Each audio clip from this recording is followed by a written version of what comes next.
నమస్కారం అండి. నా పేరు పనిరాజు రాయదుర్గం. మీరు చూస్తున్నది Paniraju tech in banking channel. SBI Yono క్యాష్లోని డ్రాబ్యాక్స్ అనగా లోపాలను గురించి ఈరోజు మనం ఉదాహరణ సమేతంగా ఈ వీడియో ద్వారా తెలుసుకునబోతున్నామండి.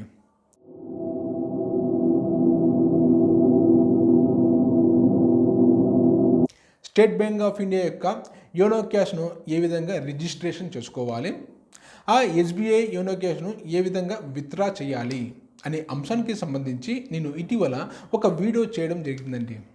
ఆ వీడియో కొరకు మీరు పైన కార్డ్స్ ద్వారా చూడవచ్చు, లేదా ఈ వీడియో చివరిలో చూడవచ్చు. ఇక టాపిక్లోకి ఎంటర్ అవుతామండి.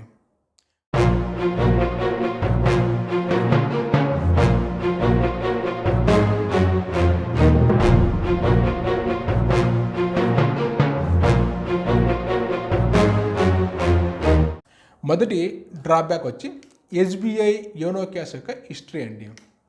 సాధారణంగా మన SBI సేవింగ్ అకౌంట్ యొక్క ఈ స్టేట్మెంట్ను దాదాపుగా 4 సంవత్సరాల వరకు చెక్ చేసుకోవచ్చండి SBI ఇంటర్నెట్ బ్యాంకింగ్ ద్వారా. కానీ SBI యోనో క్యాష్ యొక్క హిస్టరీని అనగా స్టేట్మెంట్ను కేవలం 2 రోజులు మాత్రమే చెక్ చేసుకోగలమండి. మీరు ఆ విషయాన్ని స్క్రీన్లో కూడా చూడవచ్చు. నా పాయింట్ ఏమిటంటే SBI సేవింగ్ అకౌంట్ యొక్క స్టేట్మెంట్ను 4 సంవత్సరాల పాటు చెక్ చేసుకుంటున్నప్పుడు కనీసం SBI యోనో క్యాష్ యొక్క హిస్టరీని నెల రోజుల పాటు కూడా చెక్ చేసుకోలేకపోతే ఎలా అండి?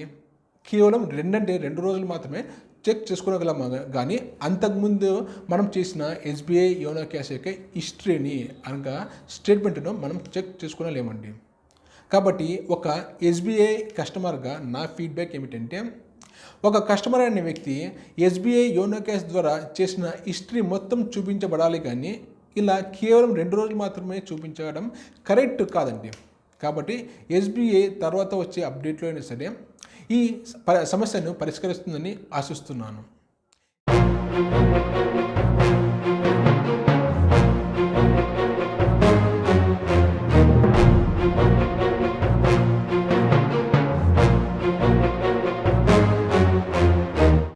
ఇక తర్వాతి డ్రాబ్యాక్ వచ్చి మనం SBI యోనో క్యాష్ ద్వారా అమౌంట్ను విత్డ్రా చేసినా కూడా మన అకౌంట్ స్టేట్మెంట్ ఉందో అది ATM కార్డ్ ద్వారా చేసినట్టే చూపించబడుతుందండి. ఇప్పుడు మీరు ఈ స్క్రీన్లో చూస్తున్నది నేను ఇటీవల 10,000 రూపాయలను నా SBI యోనో క్యాష్ ద్వారా డ్రా చేసినప్పుడు నా నమోదిత మొబైల్ నెంబర్కి వచ్చిన కన్ఫర్మేషన్ మెసేజ్ అండి. ఇందులో SBI యోనో క్యాష్ ద్వారా డ్రా చేయబడినది అనే విషయం ఉన్నది. ఇప్పుడు మీరు ఈ స్క్రీన్లో చూస్తున్నది నేను SBI యోనో క్యాష్ ద్వారా ఇంతకుముందు డ్రా చేసిన 10,000 రూపాయలకు సంబంధించిన బిల్ రిసిప్ట్ అండి. ఇందులో కూడా SBI యోనో క్యాష్ ద్వారా డ్రా చేయబడినది అనే విషయం చాలా స్పష్టంగా ఉందండి. కానీ ఇప్పుడు ఈ స్క్రీన్లో చూడండి, 10,000 రూపాయలు డ్రా చేయబడినది అని ఉన్నది, కానీ అది SBI యోనో క్యాష్ ద్వారా డ్రా చేయబడినది అనే విషయం లేదండి. ఇప్పుడు మరొక ఉదాహరణ కూడా మీకు చూపిస్తానండి. నేను మరొకసారి 10,000 రూపాయలు కూడా డ్రా చేయడం జరిగిందండి అదే రోజు. ఇప్పుడు మీరు ఈ స్క్రీన్లో చూస్తున్నది నేను 10,000 రూపాయలు డ్రా చేసినప్పుడు నా నమోదిత మొబైల్ నెంబర్కి వచ్చిన కన్ఫర్మేషన్ మెసేజ్ అండి. ఇందులో కూడా SBI యోనో క్యాష్ అనే పదం ఉంది. ఇప్పుడు మీరు ఈ స్క్రీన్లో చూస్తున్నది నేను రెండవసారి 10,000 రూపాయలు డ్రా చేసినప్పుడు అందుకు సంబంధించిన బిల్ రిసిప్ట్ అండి. అందులో కూడా SBI యోనో క్యాష్ ద్వారా డ్రా చేయబడినది అనే విషయం ఉందండి. కానీ ఇప్పుడు ఈ స్క్రీన్లో చూడండి, ఇక్కడ ఎక్కడైనా సరే SBI యోనో క్యాష్ ద్వారా ఆ 10,000 రూపాయలు డ్రా చేయబడినది అనే విషయం ఉందండి. కాబట్టి నా ఫీడ్బ్యాక్ ఏమిటంటే SBI యోనో క్యాష్ ద్వారా అమౌంట్ డ్రా చేసినప్పుడు ఆ పదాన్ని చాలా స్పష్టంగా ఇవ్వాలండి అకౌంట్ స్టేట్మెంట్ నందు. ఇలా SBI యోనో క్యాష్ ద్వారా డ్రా చేసినా కూడా అది ATM కార్డ్ ద్వారా డ్రా చేయబడినట్టు చూపిస్తే అది కరెక్ట్ కాదండి. తర్వాత వచ్చే అప్డేట్లో అయినా సరే SBI ఈ సమస్యను పరిష్కరిస్తుందని ఆశిస్తున్నాను.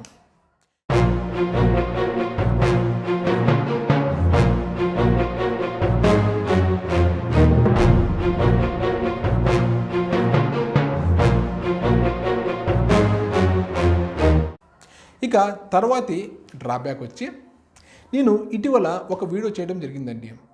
SBI యోనో క్యాష్ ద్వారా మినిమం అమౌంట్ ఎంత డ్రా చేయవచ్చు, మ్యాక్సిమం అమౌంట్ ఎంత డ్రా చేయవచ్చు, SBI యోనో క్యాష్ ద్వారా ఒక రోజుకు 20,000కు మించి డ్రా చేయవచ్చా లేదా, అలాగే ఎస్బీఐ యోనో క్యాష్ ద్వారా ఓడి అకౌంట్ల నుండి అమౌంట్ డ్రా చేయవచ్చా లేదా అనే అంశానికి సంబంధించి నేను ఇటీవల ఒక వీడియో చేయడం జరిగిందండి. ఆ వీడియో కొరకు మీరు పైన కార్డు ద్వారా చూడవచ్చు, లేదా ఈ వీడియో చివరిలో చూడవచ్చు. ఈ వీడియో చేసేటప్పుడు దాదాపుగా నేను 3 ట్రాన్సాక్షన్ చేయడం జరిగిందండి. అలాగే ఎప్పుడైనా నేను ఎస్బీఐ యోనో క్యాష్ను ఇనిషియేట్ చేయడానికి ప్రయత్నించినప్పుడు నేను ఒక టెక్నికల్ ప్రాబ్లమ్ను ఫేస్ చేస్తున్నానండి. మీరు ఆ విషయాన్ని ఈ స్క్రీన్ కూడా చూడవచ్చు. ఆ టెక్నికల్ ప్రాబ్లం ఏమిటంటే sorry unable to process your request please try after some time అని చూపిస్తుందండి. ఒకసారి అయితే ఓకే అండి, ఇలా ఈ మధ్య చాలాసార్లు ఈ ప్రాబ్లం నేను ఫేస్ చేస్తున్నానండి. కాబట్టి ఎస్బీఐ తర్వాత వచ్చే అప్డేట్లో అయినా సరే ఈ టెక్నికల్ ప్రాబ్లంను పూర్తిగా రాకుండా చేస్తే చాలా బాగుంటుందండి. తర్వాత వచ్చే అప్డేట్లో అయినా సరే ఈ సమస్యకు పరిష్కారం లభిస్తుందని ఆశిస్తున్నాను.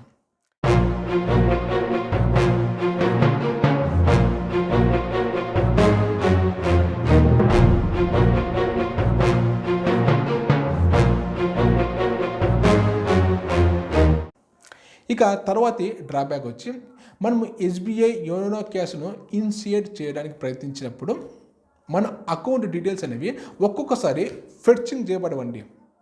ఫెచ్చింగ్ అంటే ఏమీ లేదండి, మనము ఎస్బీఐ యోనో క్యాష్ను ఇనిషియేట్ చేయడానికి ప్రయత్నించినప్పుడు మన అకౌంట్ నంబర్లోని చివరి 4 అంకెలు మరియు దాని పక్కనే ఆ అకౌంట్ నందు ఉన్న బ్యాలెన్స్ చూపించబడుతుందండి.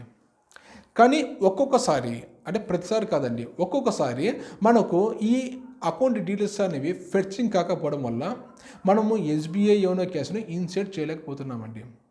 కాబట్టి ఇది ప్రతిసారి వచ్చే ప్రాబ్లం అని అనడం లేదు, కానీ అరుదుగా వచ్చే ప్రాబ్లం.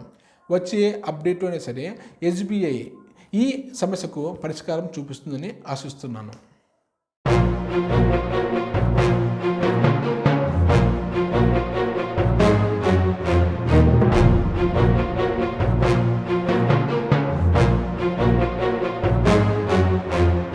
ఇక తర్వాతి డ్రాబ్యాక్ వచ్చి మనం ఓవర్ డ్రాఫ్ట్ అకౌంట్ నుండి అమౌంట్ను డ్రా చేయలేమండి ఈ ఎస్బీఐ యోనో క్యాష్ సర్వీస్ను ఉపయోగించి. నేను స్టేట్ బ్యాంక్ ఆఫ్ ఇండియా నందు 2 ఓడి అకౌంట్లను కలిగి ఉన్నానండి. ఇప్పుడు మీరు ఈ స్క్రీన్లో చూస్తున్నది నా మొదటి ఓడి అకౌంట్ అండి. ఈ ఓడి అకౌంట్కు డెబిట్ కార్డ్ సౌకర్యం కూడా ఉన్నది.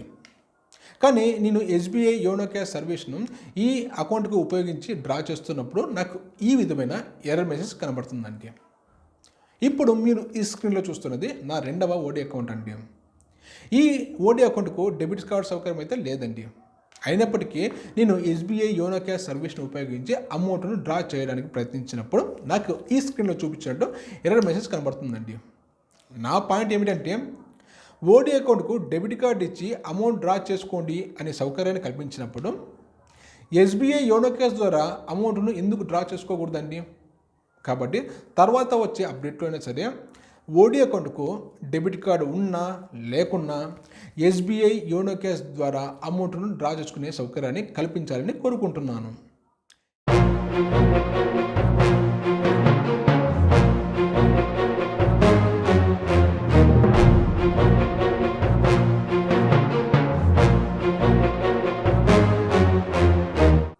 ఇక తర్వాతి అప్డేట్ వచ్చి మనం ఎస్బీఐ యోనో క్యాష్ ద్వారా అమౌంట్ను డ్రా చేయాలంటే 2 రకాల పాస్వర్డ్లను ఉపయోగించాలండి.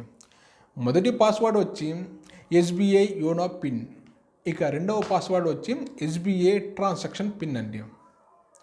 మనం ఒకవేళ ఎస్బీఐ యోనో పిన్ను మర్చిపోయినా లేదా ఎస్బీఐ ట్రాన్సాక్షన్ పిన్ను ఒకవేళ సర్వర్ ప్రాబ్లం వల్ల రాకపోయినా లేదా అనుకోకుండా మనమే డిలీట్ చేసినా మనం ఎస్బీఐ యోనో క్యాష్ ద్వారా అమౌంట్ను డ్రా చేయలేమండి. మరలా ఒక కొత్త ఎస్బీఐ యోనో క్యాష్ను జనరేట్ చేసే బదులు ఇంతకుముందు చేసిన యోనో క్యాష్ ట్రాన్సాక్షన్ సంబంధించిన ఈ యోనో పిన్ను కానీ లేదా ట్రాన్సాక్షన్ పిన్ను కానీ రీజనరేట్ చేసుకునే ఆప్షన్ కానీ లేదా ఫర్గెట్ చేసుకునే ఆప్షన్ కానీ ఇస్తే చాలా బాగుంటుందండి. కాబట్టి తర్వాత వచ్చే అప్డేట్లో అయినా సరే ఒకవేళ ఎస్బీఐ యోనో పిన్ను కానీ లేదా ట్రాన్సాక్షన్ పిన్ను కానీ మర్చిపోతే రీజనరేట్ చేసుకునే ఆప్షన్ కల్పిస్తే చాలా బాగుంటుందండి.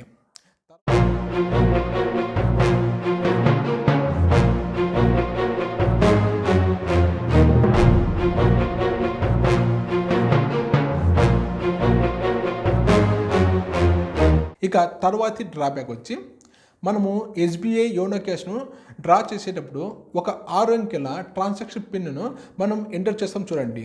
ఈ 6 అంకెల ట్రాన్సాక్షన్ పిన్ అనేది ఎంత అమౌంట్కు సంబంధించినది అనే విషయాన్ని మాత్రం మనము ఒక్కొక్కసారి ఐడెంటిఫై చేయలేమండి. ఇప్పుడు మీరు ఈ స్క్రీన్లో చూస్తున్నది నేను ఈరోజు ఎస్బీఐ యోనో క్యాష్ ద్వారా దాదాపుగా 5 ట్రాన్సాక్షన్లను చేయడం జరిగిందండి.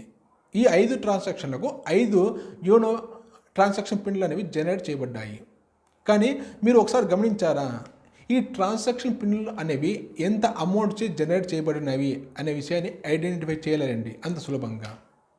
మీరు నాకు ఒక ప్రశ్న వేయచ్చు, మనము ఎస్బీఐ యోనో క్యాష్ను రిజిస్ట్రేషన్ చేసేటప్పుడే ఎంత అమౌంట్ ఈ యోనో క్యాష్ జనరేట్ చేయబడాలి అని ముందుగానే మెన్షన్ చేసి ఉంటాం కదా, మరలా ఎందుకు అని ప్రశ్న వేయచ్చండి. అందుకు ఒక ఉదాహరణ అండి. మీరు ఏదైనా ఎస్బీఐ డెబిట్ కార్డును ఉపయోగించి ఆన్లైన్ ట్రాన్సాక్షన్ చేసేటప్పుడు మీకు ఆ ఒక ఓటీపీ అనేది జనరేట్ చేయబడుతుందండి. ఆ ఓటీపీ పక్కనే ఆ ఓటీపీ అనేది ఎంత అమౌంట్కు సంబంధించినది అనే విషయాన్ని చాలా స్పష్టంగా ఉంటుందండి. నేను ఈరోజు నా ఎస్బీఐ డెబిట్ కార్డు ద్వారా ఒక ఆన్లైన్ ట్రాన్సాక్షన్ చేయడం జరిగిందండి. నా నమోదిత మొబైల్ నెంబర్కు ఒక ఓటీపీ రావడం జరిగింది.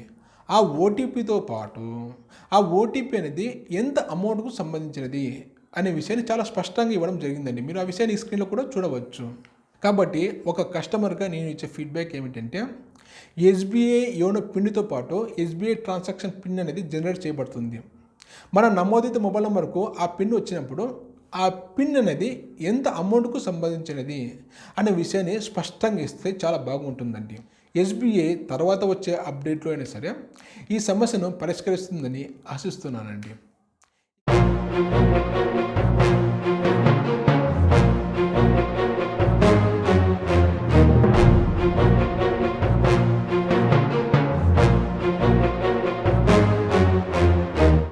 ఇక చివరి డ్రాబ్యాక్ వచ్చి ఎస్బీఐ యోనో క్యాష్కు సంబంధించిన టైం లిమిట్ అండి. మీరు ఎస్బీఐ యోనో క్యాష్ను రిజిస్ట్రేషన్ చేసిన తర్వాత ఆ అమౌంట్ను 30 నిమిషాల లోపలే డ్రా చేయాలండి. మీరు 30 నిమిషాల తర్వాత డ్రా చేయడానికి ప్రయత్నిస్తే అమౌంట్ అనేది ఎక్స్పైర్డ్ అవ్వబడడం జరుగుతుంది. నేను ఇచ్చే ఫీడ్బ్యాక్ ఏమిటంటే, ఈ ఎస్బీఐ యోనో క్యాష్ అనేది ఇలా 30 నిమిషాల్లో కాకుండా మినిమం 1 అవర్ అయినా ఉండాలని కోరుకుంటున్నాను. ఇందుకు నేను 3 కారణాలు చెప్తానండి. మొదటి కారణం వచ్చి, మనం ఇప్పటికే చాలాసార్లు ఎస్బీఐ ఏటీఎం సెంటర్ ముందర ఎంతసేపు నిలబడి ఉంటామో చాలాసార్లు ఫేస్ చేసి ఉంటామండి. ఎస్బీఐ ఏటీఎంల ముందర క్యూ అనేది చాలా పెద్దగా ఉంటుందండి. మరి అంత పెద్ద క్యూ ఉన్నప్పుడు ఇలా కేవలం 30 నిమిషాలు ఇవ్వడం కరెక్ట్ కాదని నా అభిప్రాయం అండి. ఇక రెండవ కారణం వచ్చి, మీరు అనవచ్చు, క్యూలో నిలబడి మనము ఎస్బీఐ యోనో క్యాష్ను ఇనిషియేట్ చేయవచ్చు కదా అని. దీనివల్ల ఒక చిన్న లోపం ఉందండి. అదేమిటంటే, మనము ఎస్బీఐ యోనో క్యాష్ను ఇనిషియేట్ చేయాలంటే మొదట మనం ఎస్బీఐ యోనో క్యాష్ అప్లికేషన్ను 6 అంకెల పాస్వర్డ్తో ఓపెన్ చేయవలసి ఉంటుందండి. ఈ 6 అంకెల పాస్వర్డ్ను మనం ఓపెన్ చేసేటప్పుడు మన వెనక నిలబడిన వ్యక్తి చూసే అవకాశం ఉందండి. క్యూలో నిలబడినప్పుడు బ్యాంకింగ్ విషయాల పట్ల అంతగా అవగాహన లేని వ్యక్తులు ఇలా ఈ సర్వీస్ను ఉపయోగించడం వల్ల కొంతవరకు మిస్యూజ్ అయ్యే అవకాశం ఉందండి. కాబట్టి క్యూలో నిలబడి ఎస్బీఐ యోనో క్యాష్ను ఇన్షియేట్ చేయడం అంత కరెక్ట్ కాదనేది నా అభిప్రాయం. ఇక మూడవ కారణం వచ్చి, ఇలా 30 నిమిషాలు కాకుండా కనీసం 1 గంట సేపు ఆ ఎస్బీఐ యోనో క్యాష్ వ్యాలిడిటీని ఇస్తే మనం ఇంట్లో కూర్చొని నిదానంగా మనం ఎస్బీఐ యోనో క్యాష్ను రిజిస్ట్రేషన్ చేసుకొని ఇలా ఆతరాతరంగా కాకుండా నిదానంగా వచ్చి నిదానంగా అమౌంట్ను డ్రా చేయవచ్చండి. కేవలం 30 నిమిషాలు ఇవ్వడం వల్ల ఒక ఆతురత అనేది పెరుగుతుందండి. ఆ అమౌంట్ను డ్రా చేయాలి, తర్వాత అది డ్రా చేయకపోతే ఎక్స్పెక్ట్ అవుతుంది అనే ప్రాబ్లం ఫేస్ చేయవలసి ఉంటుందండి. కాబట్టి ఒక కస్టమర్గా నేను ఇచ్చే ఫీడ్బ్యాక్ ఏమిటంటే, ఇలా 30 నిమిషాలు కాకుండా కనీసం 1 గంట సేపు ఇస్తే ఈ ఎస్బీఐ యోనో క్యాష్ యొక్క టైం లిమిట్ను చాలా బాగుంటుందండి. ఎస్బీఐ తర్వాత వచ్చే అప్డేట్లో అయినా సరే ఈ 30 నిమిషాల కాలంను కనీసం 1 గంట సేపు పెంచితే చాలా బాగుంటుందండి. ఎస్బీఐ యోనో క్యాష్ అనేది చాలా మంచి సర్వీస్ అండి. మిగతా బ్యాంకుల యొక్క కార్డులెస్ సర్వీసులతో పోలిస్తే ఈ ఎస్బీఐ యోనో క్యాష్ యొక్క కార్డులెస్ సర్వీస్ అనేది చాలా సులభంగా ఉంటుందండి. ఎవరైనా సులభంగా అర్థం చేసుకోగలుగుతారు, ఎవరైనా సులభంగా ఉపయోగించగలుగుతారు. ఇప్పుడు నేను పేర్కొన్న ఈ 8 పాయింట్ల యొక్క లోపాలను ఎస్బీఐ తర్వాత వచ్చే అప్డేట్లో అయినా సరే పరిష్కరిస్తే ఈ ఎస్బీఐ యోనో క్యాష్ అనేది మరింత ప్రభావవంతంగా ఉంటుందండి. ఎస్బీఐ తర్వాత వచ్చే అప్డేట్లో అయినా సరే ఈ సమస్యలను పరిష్కరిస్తుందని ఆశిస్తున్నానండి. ఈ వీడియోలో నేను ఎస్బీఐ యోనో క్యాష్ యొక్క డ్రాబ్యాక్స్ అనగా లోపాలను ఉదాహరణ సమేతంగా మీకు తెలియజేశానని అనుకుంటున్నాను. ఈ వీడియో కనుక మీకు నచ్చినట్లయితే క్రింద ఉన్న లైక్ బటన్ ప్రెస్ చేయండి. ఇలాంటి మరిన్ని వీడియోస్ కొరకు ఈ ఛానల్ను సబ్స్క్రైబ్ చేసుకోవడంతో పాటు పక్కనున్న బెల్ గుర్తుని ప్రెస్ చేయగలరు. ధన్యవాదాలు.